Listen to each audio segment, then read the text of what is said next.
Selamat malam, jumpa lagi dengan saya Kapri. Saya ingin bercerita perjumpaan saya dengan seorang perempuan yang tadinya bekerja sebagai TKW.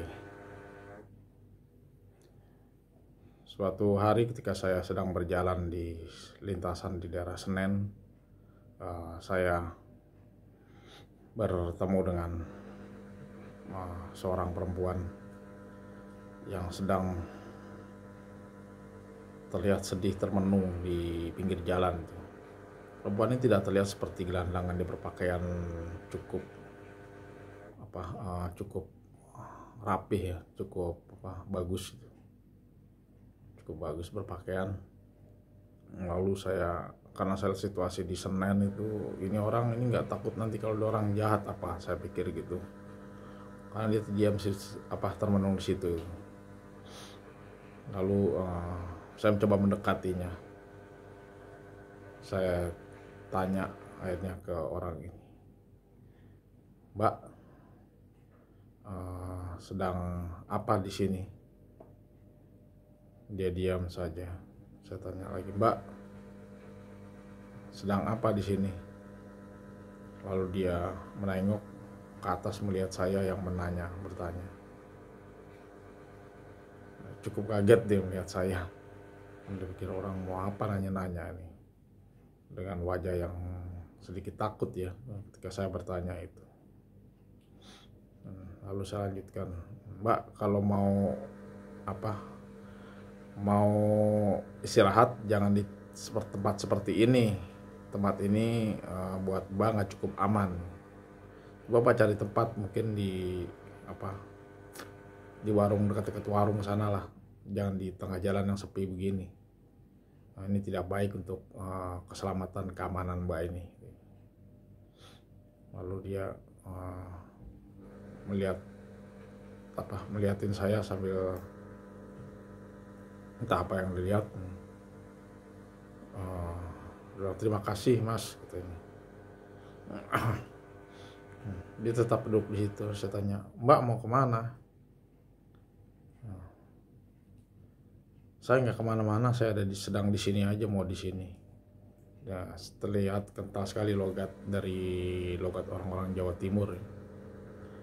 Lalu saya tanya lagi, Mbak sedang menunggu seseorang atau di sini?" Dia tidak menjawab, dia diam saja menunduk sambil terlihat sedih sekali gitu. Karena masih penasaran, saya mungkin kepo kali ya, saya penasaran, saya tanya nih, Mbak ini menunggu orang atau apa? Lebih baik Mbak menyingkir dari sini gitu." Tanpa tiba-tiba orang ini menangis. Saya kaget, menangis. Waduh, tersangkain orang ada apa-apa, dia pengen saya lagi. "Kenapa Mbak kok menangis sih malah?" "Jangan menangis lah, orang nggak ada apa-apa menangis kok. Kalau emang sedih coba jangan keras begitu nangis, nanti sangka orang saya apa-apain Mbak ini." Karena dia mengecilkan nangisnya. Lalu saya mencoba duduk di samping, saya tanya, "Mbak ini kenapa?" "Saya sedang bingung mau kemana, saya bingung sebenarnya. Saya ini dari tadinya saya mau berangkat berangkat TKW ke Hong Kong, tapi setelah diperiksa kondisi saya ini sedang hamil, jadi saya tidak diizinkan oleh yang bagian penampungan dia untuk pergi, nggak boleh." "Mbak emang saya dari mana?" "Saya tadinya TKW di Hong Kong, saya pulang kampung ternyata berapa bulan di sana saya hamil dari suami saya. Lalu saya ingin balik lagi ke sana." "Kenapa mau balik lagi ke Hong Kong? Kenapa mau balik lagi?" saya tanya gitu. "Ya, karena suami saya ternyata setelah saya pulang dia punya istri lain." sudah menikah lagi. Kaget juga saya. Terus ya saya ingin pisah aja, saya ingin pergi ke Hongkong, tapi ternyata saya sudah keburu hamil. Terus rencana Mbak gimana? Saya nggak tahu, saya tidak bisa kembali ke ini.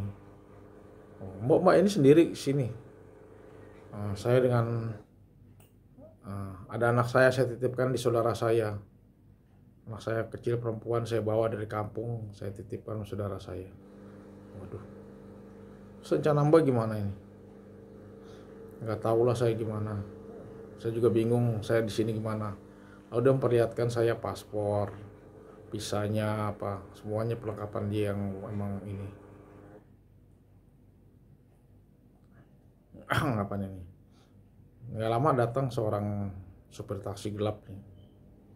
Ya anak-anak muda gitu datang ke tempat saya, nyamperin. Kok cariin di sini? Ayo pulang ke tempat kos saya yuk. Wah, kaget lagi nih, siapa orang ini? Apa maksudnya? Ada apa dengan orang ini gitu? Karena saya tahu orang ini supir taksi gelap yang ada di sekitar Senen sana. Saya bilang, emang maaf, abang ini siapanya? Terus dia nyapa, oh ini Kapri kan? Oh iya, saya Kapri. Enggak, gini Kak, ini saya menemukan dia di kemarin di depan stasiun. Lalu saya ajak aja ke tempat saya. Udah berapa hari dengan kamu? Sudah sekitar 2 hari. Waduh, 2 hari orang ini. Terus gimana keputusannya Mbak itu? Mau diajak lagi ke tempat Mbak Masnya itu? Enggak, saya nggak mau. Saya nggak suka di sana. Ayolah, dia berusaha menahan perempuan ini untuk ikut dia. Saya bilang, bang, jangan dipaksa bang, nggak boleh bang, nggak boleh maksa-maksa. Ini kan bukan istri abang, tapi kan saya kan sudah sama dia duluan. Bukan gitu bang, dia kan harus memilih hidupnya dia. Jadi abang nggak usah maksa. Kak, jangan macam-macam lah kak, kata dia. Saya nggak macam-macam bang, ini kan orang ini bilang memilih hidupnya sendiri, bukan istrinya abang ini. Dia agak keras mulai keras dengan saya. Memang pada saat itu terlewat seorang anaknya yang biasa parkir, kan anaknya udah remaja, udah dewasa juga sih, lewat sana. Lewat nyamperin saya yang sedang bicara dengan orang ini, yang orang yang agak keras sama saya gitu. Lalu anak ini nyamperin saya, ada apa kak? Enggak, ini perempuan mau milih hidup pergi dari kampungnya, mau milih hidupnya sendiri, tapi kemarin udah ikut si abang ini katanya 2 hari, terus sama abang ini dipaksa diajak ke tempatnya dia. Dia bilang haknya dia, saya nggak kasih, saya bilang nggak bisa, itu kan orang ini memilih hidupnya sendiri, saya bilang gitu. Terus anak yang ngamen sama pengamen ini bilang ngomong ke abang itu, jangan macam-macam lo, mending lo cabut dari sini, macam-macam awas lo ya, katanya. Dia ngancam si abang supir taksi gelap ini, si pengamen ini. Udah biarin sama lurusin sama Kapri, lo nggak usah ini. Nggak bisa dong nih, lo ngajak ribut sama gue. Saya setengah aja, jangan ribut. Udahlah, rupanya bisa milih, atau kita kantor polisi, saya bilang gitu, untuk penyelesaian masalahnya. Saya bilang kantor polisi, akhirnya orang ini tanpa basa-basi terus minggir pergi gitu. Tidak, si abang ini. Lalu anak ngamen itu nemani saya di situ dia. Nemani saya sambil melihat si abang yang mau mencoba memiliki perempuan ini. Lalu ya udah kalau gitu kamu ini aja ya, saya titipkan aja di tempat teman yang nangani kasus-kasus perempuan hamil, nggak jauh dari sini, ada di Tanah Tinggi.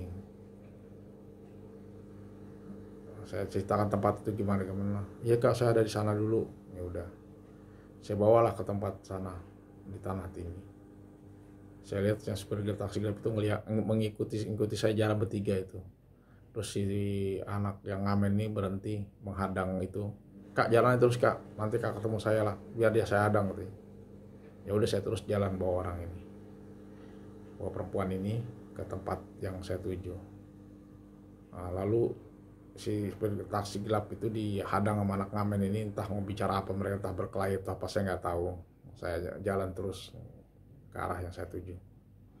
Sampai sana saya cerita ke teman saya yang nanganin kasus perempuan-perempuan ini, apa yang berapa kali saya nangani perempuan hamil di jalanan yang nggak terurus, saya titipkan ke tempat ini.